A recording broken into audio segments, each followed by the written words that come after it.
All right, what's up, everyone? This is the Awesemo.com NHL Hit the Ice show. Back with Steve Homercleese Bauer to talk this 5-game slate. Nice to have a few games to talk about on a Monday for a change of pace here. Steve, how you doing? You excited to play tonight? Yeah, for sure. Love the 5-game slate. It's nice to not have a 2-game or whatever we've been getting stuck with lately. So, yeah, looking forward to it. Yeah, me too, for sure. Got a few lineup notes in Washington and then elsewhere as well, but we'll go through those as we get started. Did you play it all this weekend, or how did MMA go for you? It was okay. Nothing special. The one fight that I had a lot of the guys that ended up in a draw, so I kind of screwed things over. But Really? otherwise, not too bad. All right, good to hear. Yeah. How about yourself? Any success in the hockey? No. I mean, it was okay. Like, had a couple break-even nights. Last night, I had too much Tampa 1. I don't know. I've noticed on these shorter slates, people just jam in whatever the optimizer gives them, it seems like. So, like, 3 to 5 games, I think you can really, really take advantage with ownership. So, maybe we can talk through ownership as we go. But yeah, it was a fine weekend. I mean, NFL, I didn't have any success there. No. I had some decent lineups, but there's one or two holes in every lineup. I guess everyone was on the same cheap guys, and they didn't really go off. Yeah, so like I had a couple really good lineups near the 200s or above, and they had like Galladay or Marvin Jones in there, so they were just killed. But that's how it goes. NFL, it's not my sport anyways. I just play the low stakes stuff and don't take it too seriously. Just something to watch on Sundays. Yeah. You don't play the showdown slate for NFL, right? Not usually. I'd like to play it a little bit more, but I don't know. I'm usually taking advantage of just the night off, because weekends can get pretty busy. For sure. Yeah, I bet with MMA, you got 3 sports to worry about. Yeah, it's a bit much. Yeah. I just don't know, like, do you think showdowns are exploitable? Like, do you think they're positive expected value over time? I'm sure it's like a lot of their other contests where it's just a big rake fest, but I think if you know what you're doing, if you're consistently making good quality lineups, just better roster construction than everybody else, then I think you'd probably have an edge in the long run. Yeah, that's what I think too. Because at first I thought that same thing. Was just like, man, they're just doing this for rake, and just because they can, they found a way to get around with it with the captain spot in NFL. But yeah, I don't know. It seems like there's a lot of the same guys that are crushing it. So I don't know. I'm sure they put in more work on the correlations in that, figure out what works well together. For sure, yeah. And of course the game theory aspect of it too. They're probably really sharp at that. Yep. That's the game theory guys are really, really crushing it. So yeah, I'm gonna post this link in chat in our premium channel here. All right, and we can get going here. Let's start with the first game on the screen here. We've got Dallas and Boston to kick off the 5-gamer. Anton Khudobin going for Dallas, Tuukka Rask for the Bruins. We've got these Dallas lines still split up here. Sagan and Ben not together. No Alex Radulov. Probably going to be out until at least Wednesday, I saw. So we won't get him tonight for sure. You were talking before about the Dallas numbers. If you want to just talk about what you're seeing on their side. Their puck possession numbers are pretty terrible. They're just so dull offensively. It's completely surprising there. I figured it'd get a little bit more action, but looking right now, the Sagan line is only 30 Corsi 4 per 60, and the Ben line is 33 Corsi 4 per 60. The only thing of note, I could see the Ben line seems to be weaker defensively. They're 56 shot attempts against. And then, the second line and the third line are just pretty dull overall.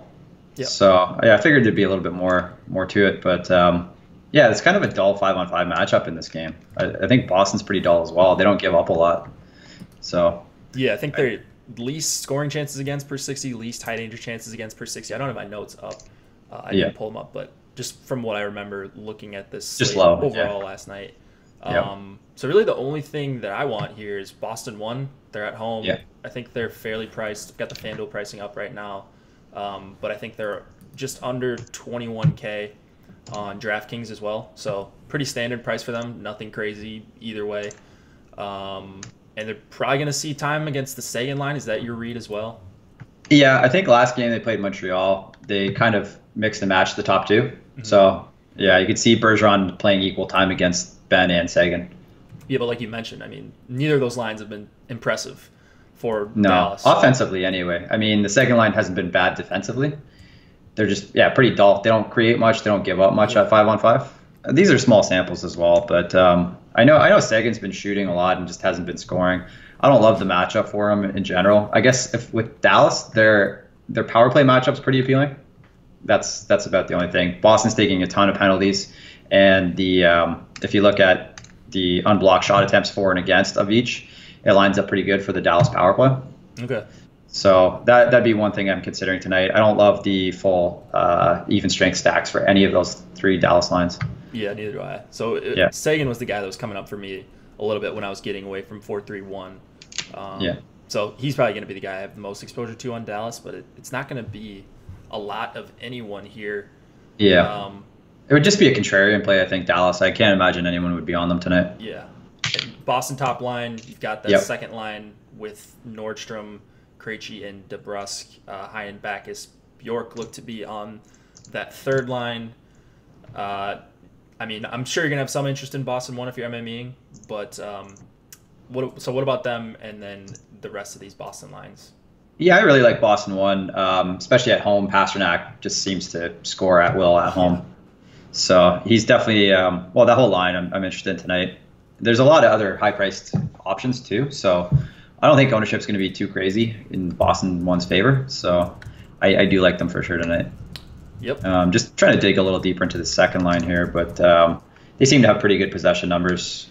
Nothing really stands out from an expected goals or scoring chance perspective, though. But they're clean enough defensively. They should get shot attempts, but I don't know if they have a lot of offensive upside here. Yeah, that was kind of what I was looking at as well. So Boston. Go ahead. Sorry, one thing to add. The one interesting thing is that DeBrusk is on the top power play unit now. So 3,700, pretty nice there. Yeah. So you can include him in some Boston power play stacks. Yeah, I like it a lot. Is Dallas still committing a ton of penalties? That's one thing I didn't check. Last year they were among the highest time shorthanded in the league, but I didn't check this morning. I didn't think they were too bad. I think they're middle of the pack. I'll just look it up easy here. Let's see here. They're 11th in penalty minutes, so they're doing pretty good. Yeah, and then time shorthanded, they're 24th. So they've actually been much better this year. Yeah, and Boston's been brutal. Boston's second worst, so. Yep. Yeah. All right. Defensemen in this game, like the obvious guys like Klingberg, Heiskanen is on that second pairing now. He's 3,900, super talented. Maybe not the best for DFS, but under 4K. That'd be the other guy I'd look at on Dallas. What's Lindell coming in at here? I might prefer him on the same. 42. Yeah, they're pretty. They're not that different in price, right? I think I kind of prefer Lindell over Heiskanen. Now that Heiskanen's not on the top power play unit. Sure. Just because he plays more minutes and a better floor. So. All right, and then is it Krug on Boston side and move on, or are you looking at like Carlo for a punt? Krug, I think Grzelcyk's back in the lineup, second power play unit. I don't love that. They're talking about today. He skated in practice. He's not officially in, so I don't think they have him on Cruncher yet. But I expect him to play and be on the second power play unit. Cool. So not super interested there, actually, to be honest. I think it's just Krug. All right. And then goalies, Khudobin 7,200, Rask 7,700. I think fair prices for both of them. Yeah, agreed. I wonder about the Dallas shot total. If this game plays out as dull as I think it is, their best opportunities are to come on power play. You don't really want, you want to see some volume, some even strength volume for a goalie. You don't want to see everything good coming on the power play. So I don't know if I love Rask here. And Boston's just so good at shot suppression that. Yeah. I think I would agree with that. Not super interested in Rask, but the win equity is there for him. I mean, it's not a bad price. 7,700 is pretty good. Mm-hmm. Khudobin's more appealing as a GPP option there at 7,200, I think, though. All right, guys. I'm going to mention it again. Promo code HITTHEICE You get a week long of free access to an Osmo subscription of your choice. For NHL, you get Fantasy Cruncher included. You get the lineup builder, the premium Slack chat, my projections, Osmo's rankings, of course, content written by Osmo himself as well. Feel free to give us a like if you do enjoy this. It helps us continue to do it for free for you guys. Boston fixed their defense problem? Question mark. What particular problem are you referring to? I think they were with McAvoy being out, or what? I don't know. I think they their depth lines were pretty poor defensively, but that was the first few games. I wouldn't expect them to have issues defensively, and they've kind of straightened it out. At least the team numbers look really solid. Well, I mean, if you look at their depth defensemen beyond that top pairing, they're not very good defensively at all. So you're kind of relying on the forwards to do most of that shot suppression. So. All right, let's go to Montreal and the New York Islanders. Antti Niemi getting the start for Montreal. Thomas Greiss for the Islanders.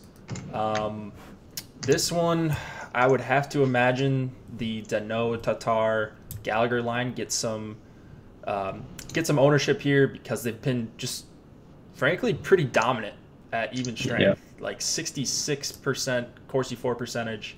They're creating a ton of shots. They're creating a ton of scoring chances, high danger chances, everything you want to see out of a line. The only issue I have with them is they don't correlate really well outside of even strength, but they're well priced and they're going to get a good matchup against the Brock Nelson, Anders Lee, Josh Bailey line. Yeah, I like them for sure. I don't know how you can't like them in this matchup. I'm definitely willing to eat this chalk here. You are? Okay. Oh, yeah. Yeah, I mean, just it's so tough to argue with those numbers. That's what I was like, man, do I really want to play with or play Danault, Tatar, Gallagher? That doesn't sound like the best trio, but the numbers are off the charts. One of the best lines in all of the NHL, actually. Yep. Maybe the best Corsi for percentage. Yeah, they're up there. There's a few other good ones, but they're right up there. Now you get an overachieving Islanders team, to put it very lightly. Overachieving. They're winning some games and they're giving up 40 shots every time. It's just, you're not going to win doing that consistently, and they're due for some regression. It might not come in the spot, but if it does, it'd be a pretty nice spot for Danault, Tatar, Gallagher. I don't think any line for the Islanders can handle them. Any of their D pairings, if they're going to match Leddy and Pulock with them, even better for Montreal one. What else is there to talk about in this game? Are you looking at any Islanders lines or maybe that second Montreal line? I think so. Yeah, I guess all of Montreal is in play for me. I think I would go even as far as that third line on a shorter slate here. I don't mind them at all. Their numbers look. They've only played a couple. They've only played a couple games together, but their Corsi for is pretty good. It's almost at 80 per 60. Small sample size, probably favorable matchups. Mm-hmm. They're in play. Their scoring chance numbers aren't as great, but I don't mind them to get a few shots if you just want a cheap guy on that line for a decent floor. I don't hate that. If you just need some filler, cheap guys. Armia's on the top power play unit. That's appealing. Beyond that, yeah, not a huge spot. But what I do notice is in those Montreal lines, that Drouin Domi line with Hudon's particularly bad defensively. So whether it's, I think the Islanders' third line is probably going to match up with them more than the Barzal line, unfortunately. The way I've been seeing things lately, it's been the Nelson line on the top line. It's been that Filppula line against the second line, and then the Barzal line against the third line. Yeah. So I don't know. I'm willing to take some shots on the Islanders' on the Barzal line. I think they're too cheap. And I'm not sure if I can bring myself to play any Filppula or anything like that. Yeah, I think I'll have to pass there. Yeah, I would like to. I would like to see the Barzal line go up against Domi. I think it would put both of those lines more in play, I guess. So those are two secondary options for me, like filler stacks. If you are going to a Boston one or something expensive, maybe Pittsburgh. I don't really like the top line for the Islanders. I think they're overachieving quite a bit. Anders Lee is expensive. He's kind of been the one that's worth that price, but not with you can pay 100 less for Brad Marchand, and there's just no way if I'm hand building that I'm getting to Anders Lee. as far as defensemen in this game, and then we've got a couple questions in chat that we should address here. I like Pulak again. Prefer him for 4,500 if you're going to that second line. But Leddy correlates a little bit better, and he's 900 less. So I get the argument for Nick Leddy. They're both in the top pairing. I just like Pulak's peripherals a little bit better as far as shot attempts and such. And then Jeff Petrie for the Canadiens is my guy tonight. Going to have a lot of him. He probably looks a little bit overpriced to most people, but I like it for 5,600. Where are you at for defenseman here? Yeah, that's a great call. It's a really good matchup. Montreal's just going to pepper them with shots. It's going to be crazy. And I think that opens up some value on the New York side for blocks. If you look at their punt defensemen, I think they're pretty reasonable. A guy like Thomas Hickey at near min price, he's 2,600. He'll block a lot of shots tonight. He's playing about 20 minutes a game. He'll see a lot of rubber. Him and Grice, all their defensemen will get a boost in shot blocks tonight. So I think definitely an interesting spot if you just need a cheap guy to get you 2 points or whatever. For sure, yeah. Always got to hunt for those block shots, especially on shorter slates like this. And a team like the Islanders, it's so easy to predict when they're just going to get caved. Yep. But guys that are willing to take blocks will obviously shoot up as far as value, especially when they're 2,600 like Hickey. Mm-hmm. Do you think the Gallagher line will be more popular than the Barzal line? Isles are favorites. It should be. Yeah, I mean, they should be, right? But I don't know. Have you played around with Cruncher, just like preliminary stacks? Yeah, I did actually. I want to see what my results are. So I fired that up before the show, but I didn't look at it. They're actually not.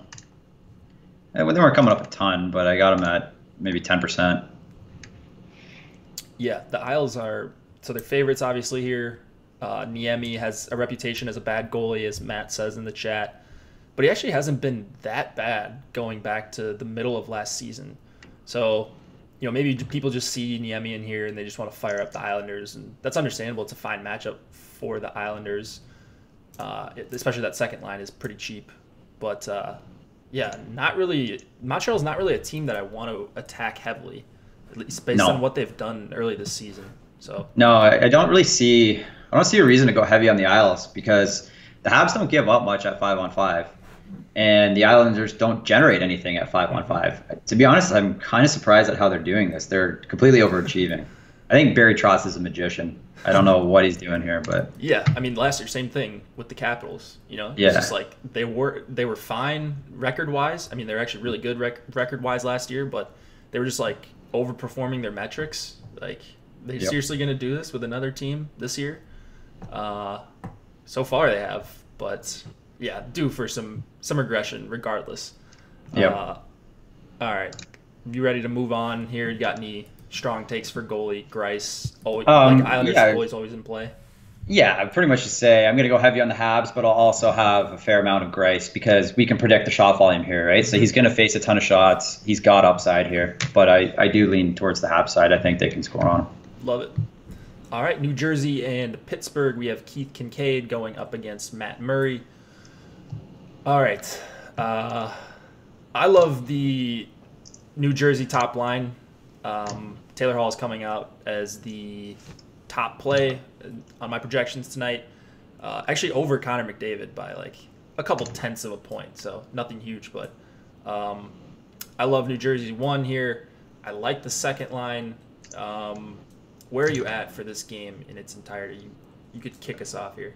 Yeah, I'm definitely on the New Jersey side here. It's a very strong expected goals matchup at 5-on-5 here. I think it's the most lopsided one on the slate. So definitely interested in the Devils here. I think both lines are very interesting. Just trying to pull up some data here, but for the most part, I love both the top two lines. The second line makes for decent value for the Devils, but the top line would be preferred. Yeah, exactly. Perfect. I think the one thing, that Crosby line's not terrible at 5-on-5. They're pretty, actually, I shouldn't say not terrible. They're phenomenal. Have really good 5-on-5 numbers, and they're likely to match up with Hall. So that's kind of why I'm factoring in the Devils second line as much as I am, just because they'll see more of Malkin line and the terrible Penguins third line. They've been a little bit inconsistent with their matching this year. I've noticed Pittsburgh has with their forwards. Yeah, that's fair. So I don't know. I mean, it's a clear top line that New Jersey has. I mean, it's a stacked top line. So maybe this would be a spot where Pittsburgh would want a hard match with Crosby. Obviously, with two really good scoring lines on their team, it's not a huge issue for them if they wanted a hard match Crosby there. Yeah, just looking at what they did with the Leafs on Saturday night, they had him hard match against Tavares. Yep. And then Malkin was mainly against the Kadri line. Yep. Yeah, I don't know. Maybe go back a little further, just double check, see what they're. Although I think they've been on the road before that. It is a pretty small sample with the Crosby line, but they're, I mean, still. Even dating back to last season, if you add those awesome. in, they've been really good. So, a little bit concerning there. Maybe, I don't know how many people check these numbers, but it doesn't really scare me off of New Jersey one. I still really, really like them. They were my initial like top spot this morning when I was writing up the Stacks article. So I haven't backed off that really at all. They're creating nearly 17 high danger chances per 60, bunch of scoring chances. They've just been awesome this year. So I think they're pretty matchup proof. So I wouldn't really worry about that at all. Yeah. Yeah, and Heischer 5,100. That's just kind of a weird price for him. Compared to the other guys at least. So nice value there playing with Hall and Palmieri. And on the top unit. New Jersey does this annoying thing where they have Will Butcher on the top power play unit, and that's really all his value comes from. Yeah. I mean, I wish they would just stick Vatanen on there, but he's 5,500, kind of makes him a little bit too expensive for me. But I don't know, defenseman here, like Chris Letang is the obvious call in Pittsburgh. Ricola is back in the lineup. He's min salary and going to get power play 2 time, it looks like. So anything for defenseman here, and then I guess we could talk more about actually wanting to play the Pittsburgh lines here. This is 6.5 total. Yeah, I guess the Crosby line would be my favorite option again. Their numbers are just so good. And if you look at the Taylor Hall line, while they are creating a ton, they're also giving up a fair amount too. So I definitely like the Crosby side of that one as well. That'd be my preference. The weird thing is Crosby's got 1 shot on goal in the last 2 games. Yeah. Against the Islanders was one of those teams. He put up and the Leafs. Yeah. What the hell? I think he put up a 0 against the Leafs. Oh, he put up a 0 against the Islanders. Oh, okay. I remember because I accidentally had 100% of that line. Oh God. You've had a lot of issues with the old CSV. Yeah, I'm the least prepared guy in the league. If I could fix those issues, I'd probably make a lot more money. Oh man, I'm just trying to check right now to see. I know the Hall line was super high event on the road last year. Yeah, when it was these 3 guys. So I'm seeing if there's huge split. Yeah, wow. So going back to the start of 2017-18 when Heischer, Hall, Palmieri were together, it's 172 minutes of ice time. When they're on the road, 47.5 Corsi for percentage. They're giving up 70 shots against per 60 at even strength. They're giving up 36 scoring chances against, 17 high danger chances against per 60. That's really, really bad defensively. They've been awesome offensively still on the road. So, yeah, I think, my initial lean was the Malkin line, Malkin, Kessel, Hagelin. But, I think I'm slowly coming on to the Crosby line a little bit more, especially if you think that they might hard match. That would be a big boost for me. Yeah, I mean, that's always, it's always a tricky game to play if you rely too much on that line matching because coaches can change things at the drop of a hat there. So, yeah, I mean, that's just my hunch, right? If you're trying to decide between 2 lines, I would say Crosby line. So okay, awesome.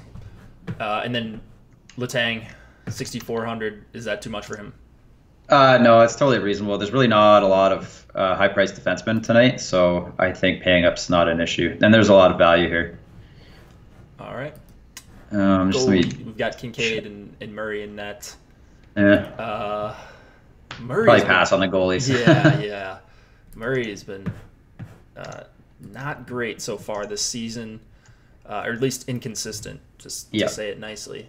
But he is a minus 163 favorite. I guess if you're correlating, and that's probably where I'm going to lean tonight, then he's going to end up in some lineups of mine, but it's not going to be pretty. He wouldn't be a guy I'd want to end up on if I'm hand building tonight. And then Kincaid, if he somehow can pull out a win here, I would really want to correlate him with the top New Jersey line as a cheap correlation play. Yeah, I like that. Yeah, I like that. It's he's definitely a goalie I would only stack with my team with the forward lines. All right, maybe the most popular game of the night, or maybe the most fun game to talk about, I guess. Some interesting stuff going on with Edmonton and Washington tonight. So two teams that people like to play in DFS, of course. You've got Ovechkin, you got McDavid, the Backstrom line. You've got some top defensemen here on both sides. Backup goalie going for Washington, Phoenix Copley going up against Cam Talbot. Dmitry Yaskin is on the top line with Kuznetsov and Ovechkin. And then McDavid and Nugent Hopkins still have Drake Caggiula on their line, near 5K Drake Caggiula. And then I saw a tweet, or actually I was shared a tweet.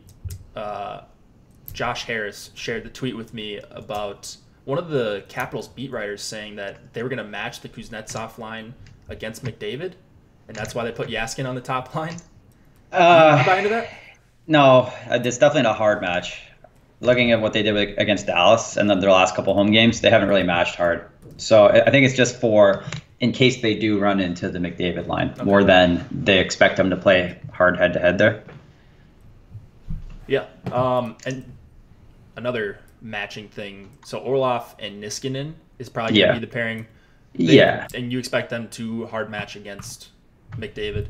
I think that's more likely to be a hard match than any of the forward lines. Okay. Good. That's interesting stuff. Because Orlov and Niskanen have been really bad defensively so far this year. Yeah. So that's why I ask. You've got one of the, if not the best player in the NHL, in Connor McDavid. With Nugent Hopkins, a capable line mate at the very least, and then Caggiula's played well with them. They're expensive, but hard not to like Edmonton 1 here. And that's really it for Edmonton for me. You got anything on Edmonton 1 or any of these other depth lines? Edmonton 2. I'm definitely including Edmonton 2 as well tonight. Their numbers look pretty good. And then, that Reeder and Draisaitl have been shooting the puck a lot too. Or not Draisaitl, Chiasson. They've been shooting a lot. I mean, maybe he's been overachieving with some of his goals so far, but he's been at least shooting the puck. He's been scorching hot. So it's 4,200. He's got 5 goals in his last 6 games. He's seeing an increase in time on ice. I kind of overlooked this Edmonton 2 line, but I mean, they're going to see some time against Kuznetsov and Ovechkin if we don't think it's going to be a hard match with McDavid there. I'm not really scared of Washington at even strength. No, not at all. So, maybe I should be looking more into this Edmonton 2 line. And then on the... It's a very favorable matchup. All of, Edmonton in general, their expected goals matchup is very strong as well. So, I'm definitely on the Edmonton. I like both those two Edmonton lines, the top two. Why are they so much better this year? Do you know? Do you have an inkling? Not really. I haven't dug that deep into it, to be honest. Yeah. I think they're just getting a few surprising performances out of their depth guys or their fringe players, the guys that are playing up with McDavid and the guys that are playing with Draisaitl. I think they're kind of overachieving a bit there, but for now, they're playing well. Their underlying metrics support their success. So, I remember last year they were just getting crushed possession-wise, at least for a good chunk of the season there. But so was Washington. I heard that. Just from the beat writers talking, I've heard Larson's been amazing so far this year, and that probably helps things as well. Helps boost all their offensive lines. Edmonton's 5-on-5 numbers are the same as last year. Is that right, Corsi? Their expected goals has always been really high. Their possession numbers haven't been anything special. It's their expected goals because Connor McDavid mostly gets his chances off a rush, and so that's when you'll see the quality go up, but the volume not go up as well. Okay, that makes some sense. They've gone from the WOAT special teams to the GOAT special teams. Yeah, that too. They had a historically bad power play there for a while last year, and their penalty kill was trash as well. So a little boost both sides there. I don't think their PK is doing great this year, but the underlying numbers aren't so bad. Okay. There was one thing I was just gonna mention, and then I forgot it. Oh, Larson, you mentioned him. He's 3,300. He's willing to block some shots. He's a guy that I will have if I can't get up to Clefbaum, who is 5,700 and not shooting as much as I would like him to shoot for that price. But he does correlate well to McDavid and Nugent Hopkins, so I will have him in the mix for sure. What about the Washington side here? Is it an Ovechkin, Kuznetsov night? And then if it is, are you including Yaskin? I mean, he helps bring down the price of the line, but I don't think he's really going to chip in too much. He's not an offensive player at all. He'll help them defensively a little bit, but we've seen him play with good players before. He doesn't really do anything. So I'm more interested in a Kuznetsov, Ovechkin, Carlson mini stack. It'll be expensive, but there's so much value on this slate that you can fit them in. You'd say that Ovechkin, Kuznetsov, Carlson trio is pretty matchup proof, correct? Yeah. They're so good on the power play. If Edmonton takes any penalties, they're screwed. For sure. Yep. Scam Talbot in net. And then the Backstrom line is with Oshie, of course, and then Chandler Stevenson. They've been mixing that around with Burakovsky. Verana was on it for a while. So kind of a revolving door on that left wing spot with Backstrom and Oshie. Do you like that line as a full stack? Do you like Backstrom, Oshie for the power play exposure there? Are you not looking at this line at all? Not really looking at this line at all. I don't mind him. I don't like Stevenson with them. If it was Verana, for sure. I don't like Stevenson at all. And then that's the problem. I'm more interested in the third line than the second line for them. The Edmonton third line's not very good. Speaking of the Edmonton third line, did you hear anything on Puljujarvi? Puljujarvi, yeah. Puljujarvi. What about him? That he was going to be a possible scratch tonight? Oh, I did not hear that. I'll have to double check on that. Maybe I'm just making that up. Let me see here. I think he's, I don't know, based on what I had read, I didn't see anything. Okay. Let's see. Stevenson. Yeah. Actually, you know what? Looking a little further at that Backstrom line, the numbers aren't so bad with Stevenson. Let's see. They actually look very good so far this year, but maybe I'm remembering something wrong. But I think last season I remember not liking them when Stevenson was there. I agree. Yeah, so I'm kind of off that second Washington line. If I have to choose one, it's with Ovechkin and Kuznetsov. Obviously, different price ranges there, but I'd go elsewhere if I'm looking for 62 and 6,300 with Backstrom and Oshie. Anyone outside of Carlson that you're looking at for Washington defensemen here or goalies? I don't like the goalies in this game, either of them. Defenseman-wise, I think Edmonton's got a few that aren't bad. I mean, Nurse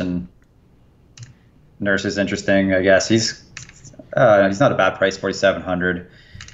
Larson, I feel like he's more of a better real-life defenseman than a fantasy defenseman, but he's not too bad at only 3,300 there. And I'm wondering, I might look into Garrison a little bit more at min price. He blocks shots. Yeah, and he's got a bit of he's got some power play time there, so I don't know if that's appealing or not. For sure. In this matchup, I think the Washington penalty kill is not very good. I think that's mostly it, though. It'll be mainly Carlson and Clefbaum would be the top options there, and then you can sprinkle in some of the depth guys if you just need savings. Yep. But nothing that really stands out. All right, let's go to the last game of the night. We got the Philadelphia Flyers traveling to Arizona to face the Coyotes. Probably going to be Picard. Could be Elliott. No word yet on the... Elliott's injured. Elliott's injured? Okay. Yeah, it'll be probably Pickard, yeah. Pickard. It could be Alex Lyon, though, as well. That's the other one that I was looking at. So Yeah. I saw all those guys mentioned this morning. Kemper going for Arizona, Noah Antti-Ranta. This one I don't really know what to do with, and it worries me. It's the last game of the night. I always like to have the late night hammer, and this game starts 2 hours later than all the other ones. There are some lines that I think are solid. I like the step-on line. Just their numbers look solid. I always like Philadelphia 1, and they're cheap enough. But I didn't get too much exposure to anything in this game doing my first few crunches. So what am I missing here? I like the Coyotes side here. Philly's playing their last game of a long road trip. It's their getaway game, so I think it's a very reasonable letdown spot for them. And Arizona's been playing pretty good. One thing one thing I'm seeing now that I didn't expect, Arizona's expected goals against at 5-on-5 is pretty bad. I don't know if you've seen a lot of high danger scoring chances against. Do you have those numbers by any chance? For what they're doing at 5-on-5? Yeah. Let me check. I expected them to be a little bit better because they were stronger early in the year. They are. But their expected goals for, and then worst. Phillies have. Yeah. Yeah. Okay. There you go. So Phillies. So they have a good. I like their even strength matchup on offense, but I think you can include some Philly too. Philly as well, not specifically Philly. The second. Philly, yeah. The second line or Philly. Yeah, Philly as well. I should say. So you do lean towards that first line. There's nothing clear for matchups here. Yeah, they're pretty cheap, I think. Okay. Just looking at all. Yeah, I don't think there's anything clear. Yeah. Yeah. The third line has not bad. Philly 3 has decent numbers at in a smaller sample. But I don't like Dale Weiss. I don't like playing him. But Wheel and Simmons together is maybe a mini duo there that I don't hate. Same power play unit, I think. Yep. They've actually been pretty good with Weiss on that line. Yeah. Possession numbers and all that. But I just think, I don't know. I just don't like him. I know. Just mentally. That's a bad. That's something I gotta get up ahead. Yeah. Yeah. But I'm leaning more towards the Arizona side in this one. Okay. And I think the Stepan line, but I'm just gonna look a little. Stepan, Pierlini, and Fisher. They've been okay at even strength. I mean, they're giving up as much as they're taking. Yeah. But I like what you said about Philadelphia being on the getaway game. Something I don't think about enough is the scheduling. Kind of just let Vegas do the trick there.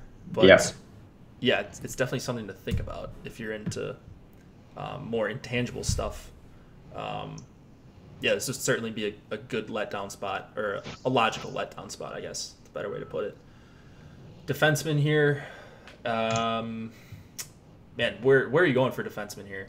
Gosper, Ekman Larson have the power play guys, but yeah. Arizona's penalty kill has been pretty good. They've been very solid. The second best, one of the top power or penalty kills. And then Philly's had a terrible penalty kill, but Arizona's power play has been trash. So, looking at power play defensemen, I don't know. I think I like Provorov still better than Gostisbehere. And I don't know. I'm fine with a decent amount of including the other Philly defensemen, but Provorov's where I would rather go than Ghost on that side. And kind of funny to see Goligoski just turning it up right now over the last few games compared to how he started the year. Yeah. But he's kind of expensive now at $5,100. I'm used to paying $3,600 or so for him. Me too. So he might be a touch overpriced there. I don't know. There's just a lot of okay plays here. Nothing that really stands out as too special. Why not take Osterley for $1,500 less? Yeah. You know? And they play same even strength, same power play. So exactly. I think, I like that for sure. I'd probably lean Osterley over Goligoski. Yep. All right, goalies here, and then we'll get into doing some funky builds. If it's Pickard, if it's Alex Line, does that make a huge difference for you? And then Kemper at 8,100 is tough to swallow, but if you're using some of these cheap skaters for Arizona, you're probably going to have the salary to get up to Kemper. So. Yeah, I like Kemper in a vacuum. He's probably better on FanDuel. I'm assuming he's cheap there. He's 7,500 on FanDuel. Yeah, I would prefer to get exposure to him there. Mm-hmm. I like that. Than on DraftKings if you're playing both. 8,100, it's pretty tough considering the matchup. Yep. And I don't know. I just don't love Pickard as a goalie. But that price is pretty good, and you should see some volume. All right. I would agree with that. So probably correlating goalies, Correlating. Yeah. Are you playing on FanDuel more or DraftKings? I didn't ask you. I'm going to try to play both tonight. $8. Yeah, I think so. Yeah, As long as it hasn't filled yet. I think it was close. It seems like it's a good thing that the contest looked like they were filling early, but Still 1,000 spots left or so. is that it?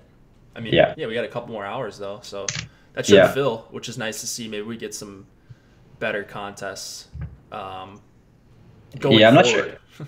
Yeah, definitely. You got to expand some of this when all these are getting filled. The Saturday ones were terrible. They filled like all an hour before lock.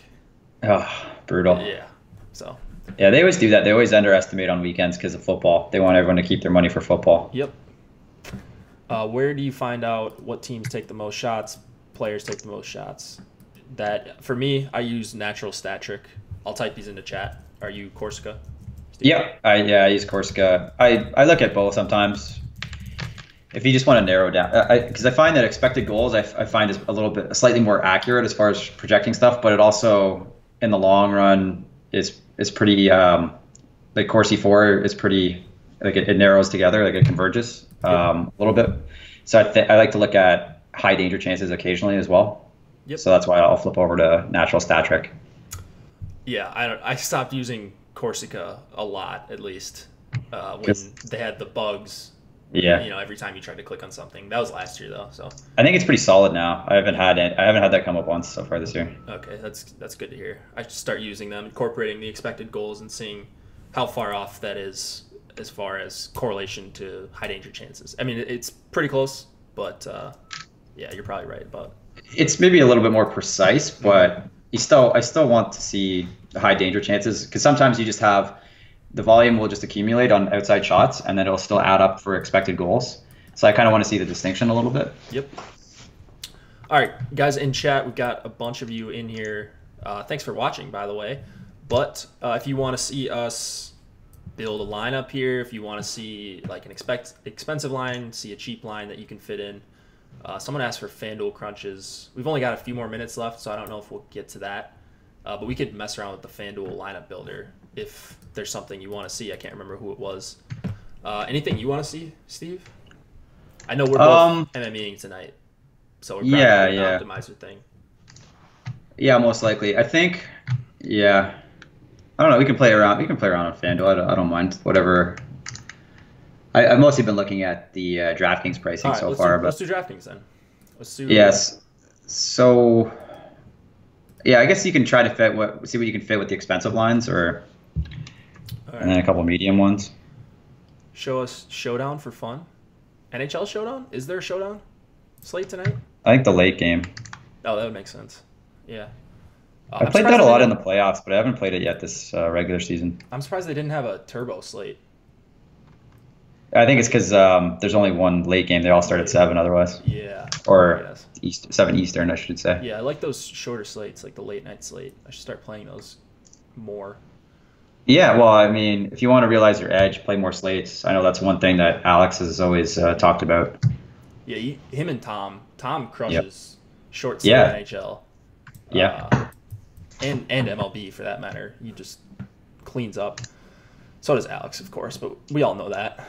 Yeah. Can you fit Montreal 1 with Boston 1?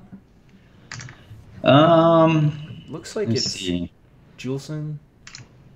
Might have to drop down here to Juleson or Mete. Yeah, you can do it. Yeah, I have one here. You